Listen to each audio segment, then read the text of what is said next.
brain can defend themselves. And on top of that, by the way, the 25% of the 50% is because India is the Maharaja of tariffs. They have the highest tariffs in the world. So they export us a bunch of stuff. They won't let us sell to them. So who gets hurt? Workers in America, taxpayers in America, Ukrainians in cities getting killed by Russian drones. So I would look. Modi's a great leader. I don't understand why he's getting to bed with Putin and Xi Jinping when he's the biggest democracy in the world. So I would just simply say to the Indian people, please understand what's going on here. You got Brahmins profiteering at the expense of the Indian people. We need that to stop. Gosh. Yeah, and we'll. Oh my gosh. Oh God.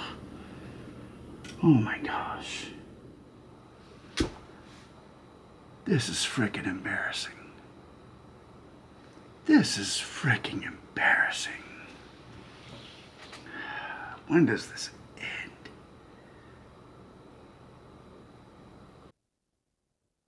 What?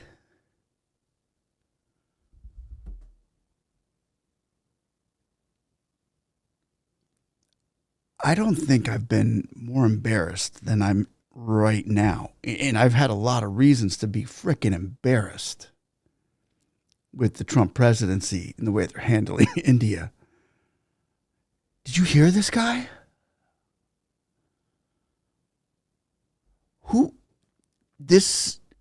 He's going through an internship. He has no idea that he must be a beginner.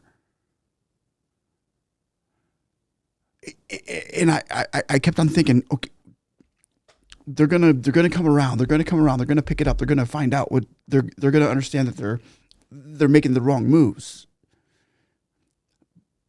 But it just keeps getting worse and worse and worse. Modi, a Brahmin?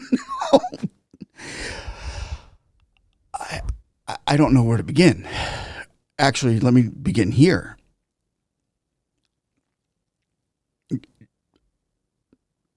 They're saying Modi's getting in bed with China and Putin. What about Trump getting in bed before he got in bed with China and Putin, who are basically their neighbors? They've been doing business forever. But Trump got in bed with Pakistan, run by an Islamic army. That's who Trump got in bed with, America. Listen to me. Trump got in bed with Pakistan thinking he was going to continue his home businesses there and keep everything on the up and up. And in order to do that, he's going to have to shun India to appease Pakistan. That's what this is about. And appease Saudi Arabia and Qatar and all these other oil groups because they need the oil back from Russia. They need their selling rights back. They're losing a lot of money. But this is getting really, really bad.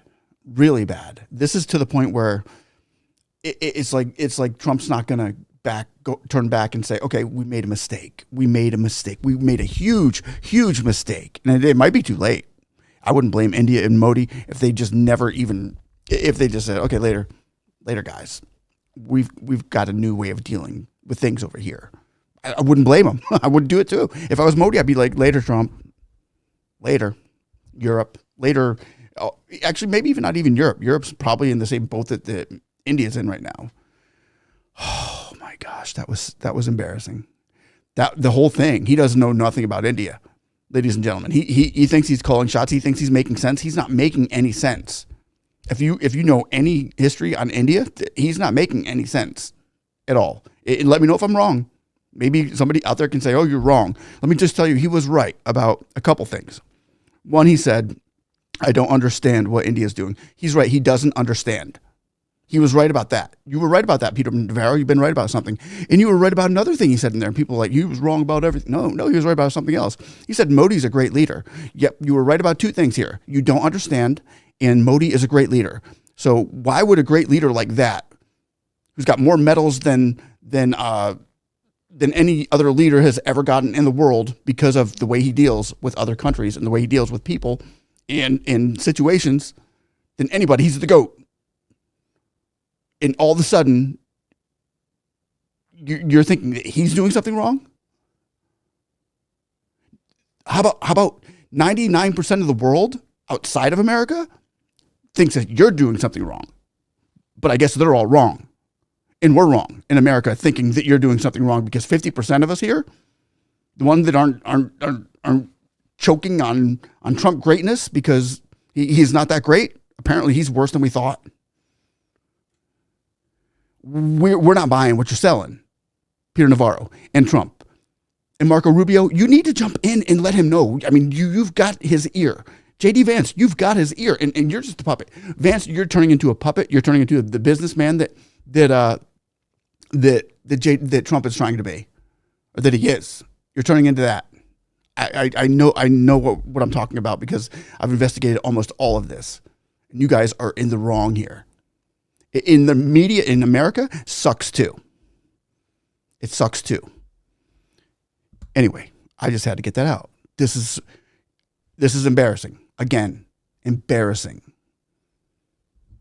I remember Biden. He used to embarrass us by tripping and falling, and that was bad enough.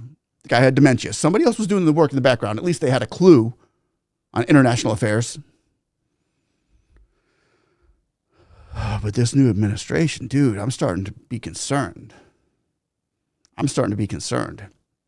Besant, Navarro, and then the new little half-headed kid that they sent over there as the embassy.